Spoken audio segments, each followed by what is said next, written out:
Bismillah valhamdulillah vassalatu vassalamu ala rasulillah sollallohu alayhi vasallam.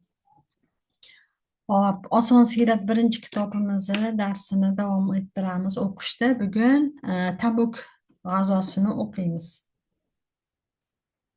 Ha.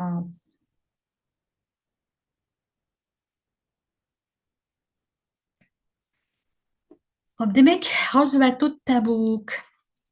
دعا النبي صلى الله عليه وسلم أصحابه إلى الإنفاق على هذه الغزوة ووعدهم بالأجر العظيم من الله.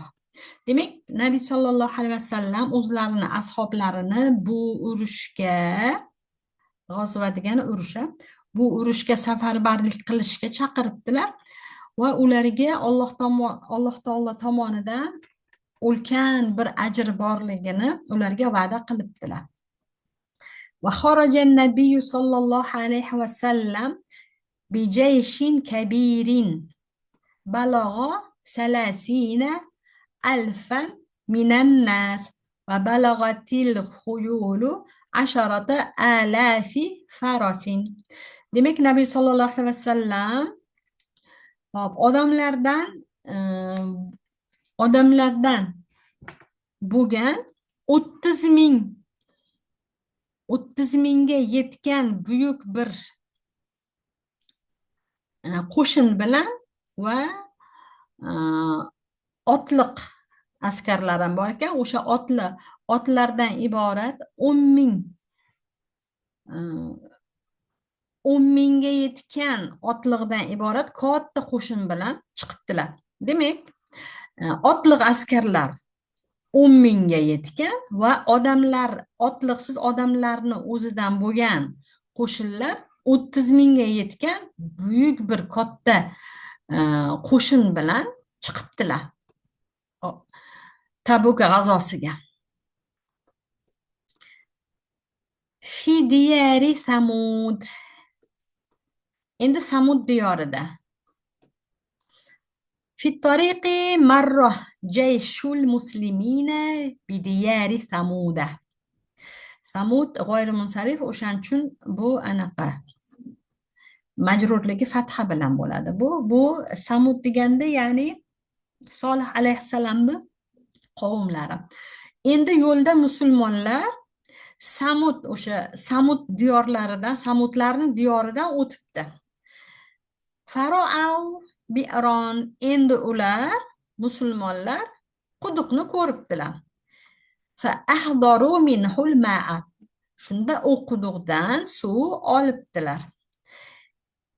Liyastakhdimuhu fi ta'amihim va sharabihim. U suvni, demak, taomlari va ichimliklariga ishlatishlik uchun quduqdan suvni olishibdi ular. Lam yasmah lahum Rasululloh sallallohu alayhi vasallam bi isti'malil ma'i. Rasululloh sallallohu alayhi vasallamni har gal nomlarini, ismlarini eshitganimizda salovat aytib boramiz. Demak, Rasululloh sallallohu alayhi vasallam suvni iste'mol qilishga ruxsat bermabdilar. Nimaza? لأنه من آبار ثمود الذين عقروا الناقة. Chunki o'sha samudlar tuyani kesgan samudlarni quduqlaridan bo'lganligi uchun. وأصبح الناس ولا ماء معهم فشكوا ذلك إلى رسول الله صلى الله عليه وسلم. Xo'p, demak, odamlarda endi suv yo'q bo'lib qoldi.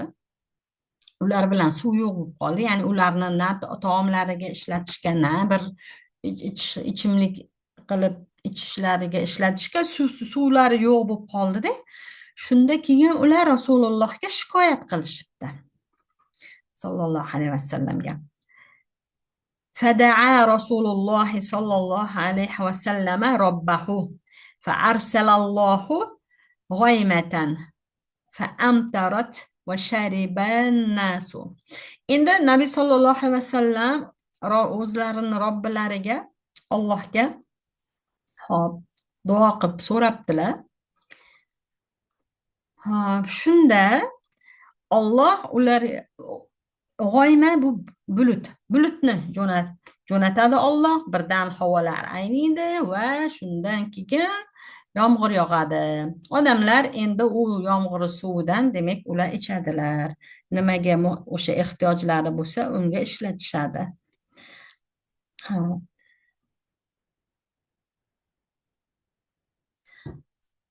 Ha, demak keyingi mavzu Fit Tabuk. Endi Tabukda نزل الجيش الإسلامي بتبوك وعسكر هناك.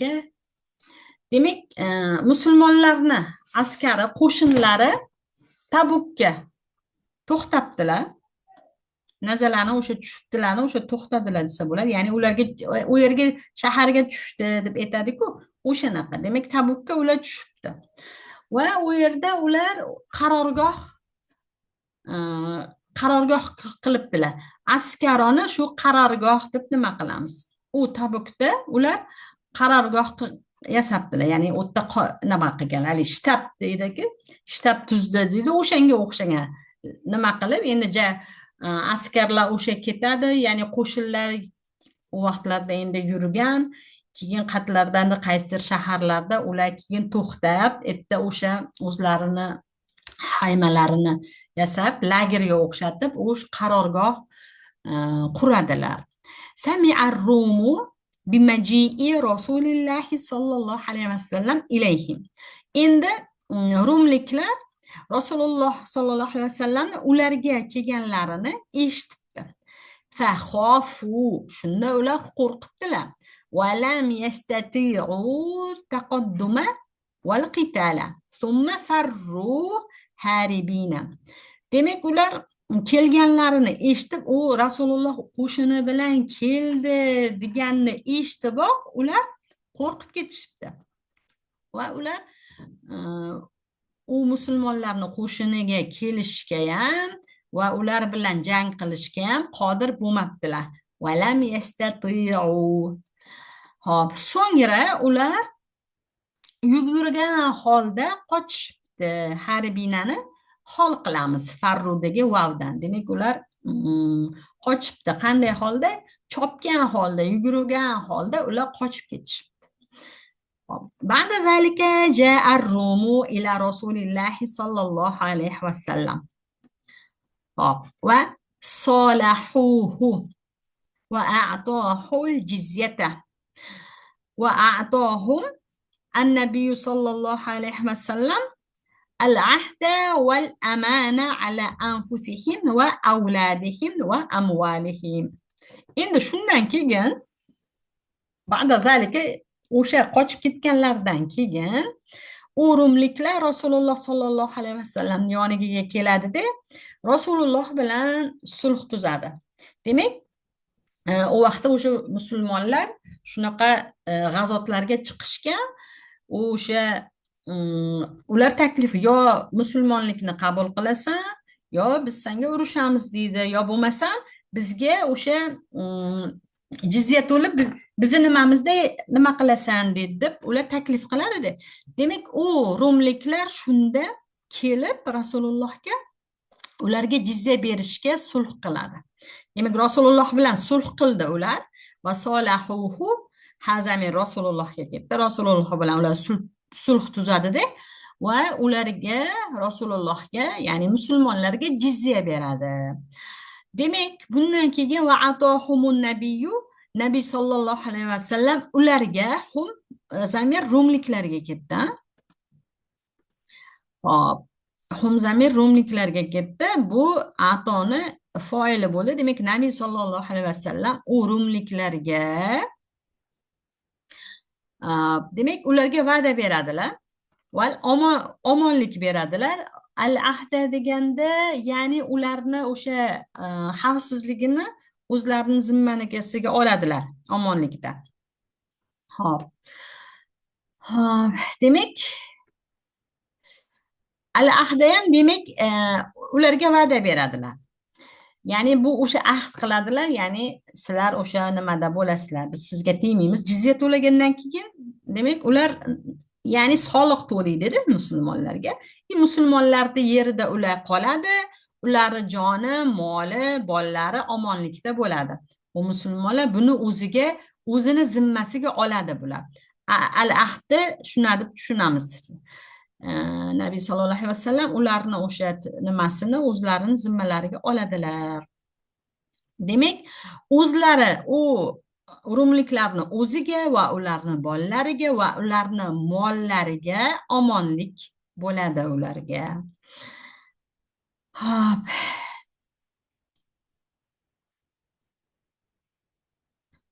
Demak, omonlikni kim? Musulmonlar, Nabiy sallallohu alayhi vasallam ularga berdilar, ya'ni ahddan berdilar va omonlik ham berdilar.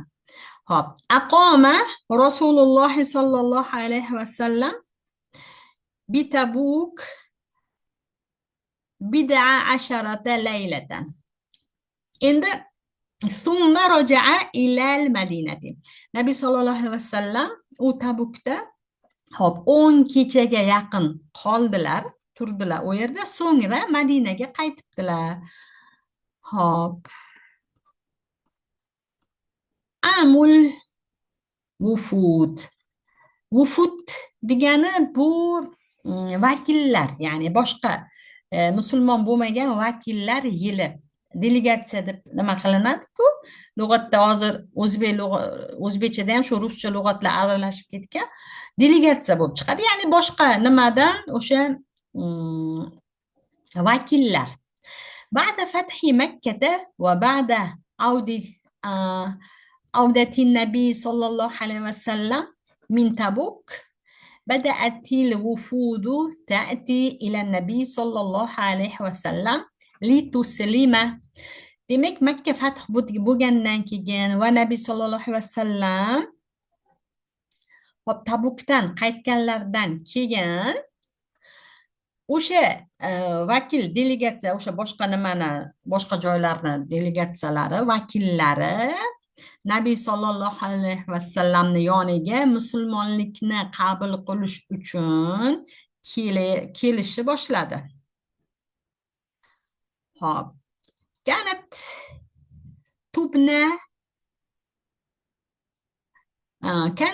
tubna li haula'il wufud khiyamun fi ساحة المسجد ليسمعوا القرآن ويتعلموا الإسلام.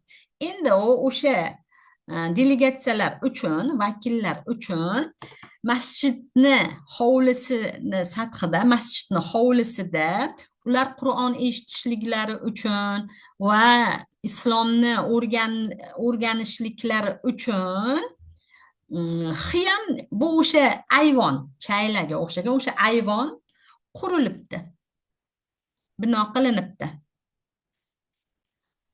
Hop.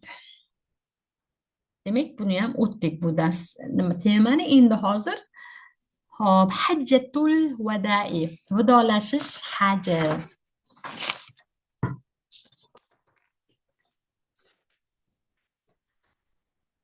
Arada Rasululloh an yahujja baytalloh fatajahhazal muslimuna li khuruji ma'ahu.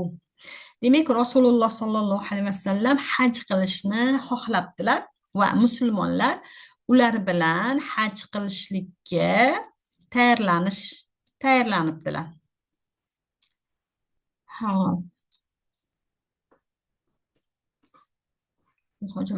Ular bilan, ya'ni Nabiy sallallohu alayhi vasallam bilan birga haj qilishlikka ular tayyorlanibdi. Qabla al-khuruji min al-madinati khataba Rasululloh sallallohu alayhi vasallam allamahum fiha al-ihrama wa wajibatihi wa sunanuhu. Hop, bu yerda vajibatihi bilan bu ham va sunanihi bo'ladi. Bu yerda men bu jarga atf bo'lyapti-da. Hop, demak, bu yerda Madinadan chiqqanlardan keyin Nabiy sallallohu alayhi vasallam odamlarga xitob qiladilar. va ularga hajda o'sha ehromlarni qanaqa o'sha nima qilish kerak, bog'lash kerak va hajni vojibotlarini va hajni sunnatlarini ularga o'rgatadilar. Summas solla zuhra bil madinati arba'an. ثم خرج من المدينة نهارا في الخامس والعشرين من ذي القعدة يوم السبت. Xo'p, undan so'ng o'rgatib vojibotlarini, sunnatni, ehromni o'rgatganlardan keyin, demak, Madinada 4 rakat zuhurni, peshin namozini o'qiydilar. So'ngra Madinadan, ya'ni nahorda, xo'p, 25 Zulqa'dani 25-kuni, sabt degani shanba kuni chiqadilar. Xo'p. وسار النبي صلى الله عليه وسلم وهو يلبي. Endi Nabiy sallallohu alayhi vasallam yurdilar va ular labbayka deb holatlari va huva yulabbi, vaholanki ular o'sha labbayk deb aytadilar. Bu yerda va huva yulabbi bu hozir anaqa hol jumlasi bo'ldi, Nabiy sallallohu alayhi vasallamdan hol. Ya'ni ularning holatlari o'sha labbayk aytib yurardilar. ويقول وأيتاردلار لبيك اللهم لبيك لبيك لا شريك لك لبيك إن الحمد والنعمة لك والملك لا شريك لك. demak labbaykani aytibdilar. Hop, hajja ma'an nabiy sallallohu alayhi vasallam aktharu min 100,000 insani. Demak, Nabiy sallallohu alayhi vasallam bilan birga 100,000dan ortiq kishi haj qilibdi. Va summiyat hazihil hajjatu bi hajjatil vada. Endi bu haj hajjatul vado deb nomlanibdi. Xo'p, demak, bu o'sha Nabiy sallallohu alayhi vasallamning hayotlarini o'sha oxirlab qolgan vaqtlari, ya'ni. Xo'p. Shu bilan shu yerda to'xtatamiz. Keyin bitta dars bilan Xudo xolasa bu kitobni tugatar ekanmiz. Nabiy sallallohu alayhi vasallamning vafot etishlari va ularni dafn qilinishlari. Murat Ali. Shu bilan keyin tugar ekan. Hop. Subhanakallohumma va bihamdik la ilaha illa ant astaghfiruka va atubu ilayk. Assalomu alaykum va rahmatullohi va barakatuh.